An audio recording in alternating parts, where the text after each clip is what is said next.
एक बार वीरवर अर्जुन उत्तराखंड के पर्वतों को पार करते हुए एक अपूर्व सुंदर वन में जा पहुंचे।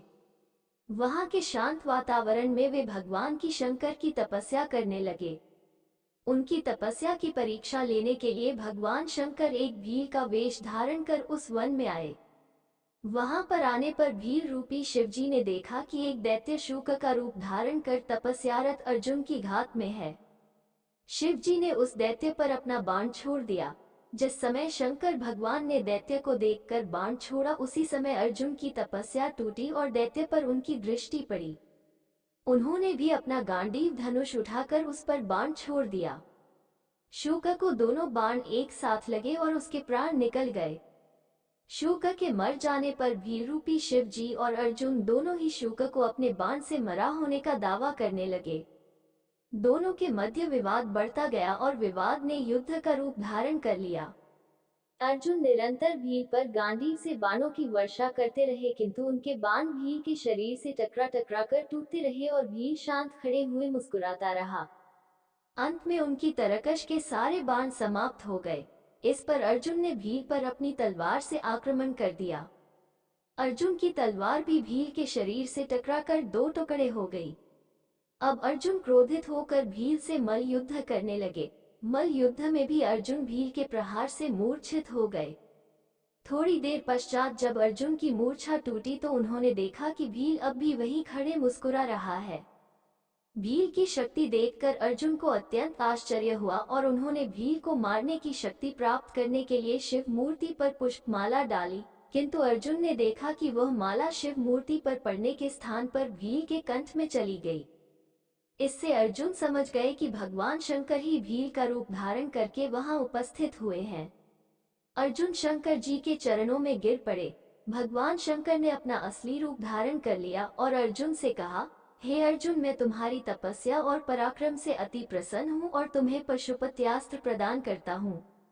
भगवान शंकर अर्जुन को पशुपत्यास्त्र प्रदान कर अंतर्ध्यान हो गए। उसके पश्चात वहां पर वरुण, यम, कुबेर, गंधर्व और इंद्र अपने अपने वाहनों पर सवार होकर आ गए। अर्जुन ने सभी देवताओं की विधिवत पूजा की। ये देखकर यमराज ने कहा, अर्जुन, तुम नर के अवतार हो तथा श्री कृष्ण नारायण के अवतार हैं। तुम दोनों मिलकर अब पृथ्वी का भार हल्का करो। इस प्रकार सभी देवताओं ने अर्जुन को आशीर्वाद और विभिन्न प्रकार के दिव्य एवं अलौकिक अस्त्र शस्त्र प्रदान कर अपने अपने लोकों को चले गए।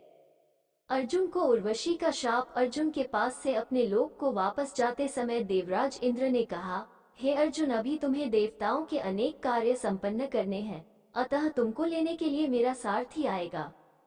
इसलिए अर्जुन उसी वन में रहकर प्रतीक्षा करने लगे। कुछ काल पश्चात उन्हें लेने के लिए इंद्र के सारथी मातली वहां पहुंचे और अर्जुन को विमान में बिठाकर देवराज की नगरी अमरावती ले गए। इंद्र के पास पहुंचकर अर्जुन ने उन्हें प्रणाम किया।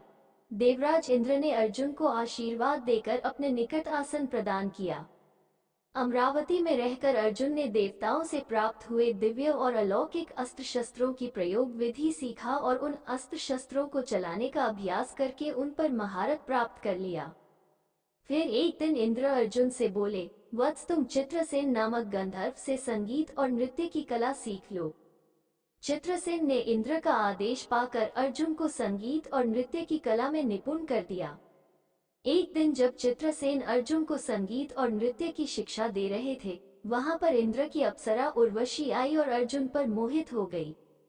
अवसर पाकर उर्वशी ने अर्जुन से कहा, हे अर्जुन, आपको देखकर मेरी प्रणय जागृत हो गई है, अतः आप कृपया मेरे साथ विहार करके मेरी प्रणय को शांत करें। उर्वशी के वचन सुनकर अर्जुन बोले, हे देवी, हमारे पूर्वज ने आपसे विवाह करके हमारे वंश का गौरव बढ़ाया था, अतः पुरु वंश की जननी होने के नाते आप हमारी माता के तुल्य हैं। देवी, मैं आपको प्रणाम करता हूँ। अर्जुन की बातों से उर्वशी के मन में बड़ा क्षोभ उत्पन्न हुआ और उसने अर्जुन से कहा, तुमने नपुंसकों जैसे वचन कहे हैं, अतः मैं तुम्हें शाप देती हूँ कि तुम 1 वर्ष तक पुंसत्वहीन रहोगे। इतना कहकर उर्वशी वहां से चली गई। जब इंद्र को इस घटना के विषय में ज्ञात हुआ तो वे अर्जुन से बोले, वत्स, तुमने जो व्यवहार किया है वह तुम्हारे योग्य ही था। उर्वशी का ये शाप ही भगवान की इच्छा थी। ये शाप तुम्हारे अज्ञातवास के समय काम आएगा। अपने 1 वर्ष के अज्ञातवास के समय ही तुम पुंसत्वहीन रहोगे और अज्ञातवास पूर्ण होने पर तुम्हें पुनः पुंसत्व की प्राप्ति हो जाएगी।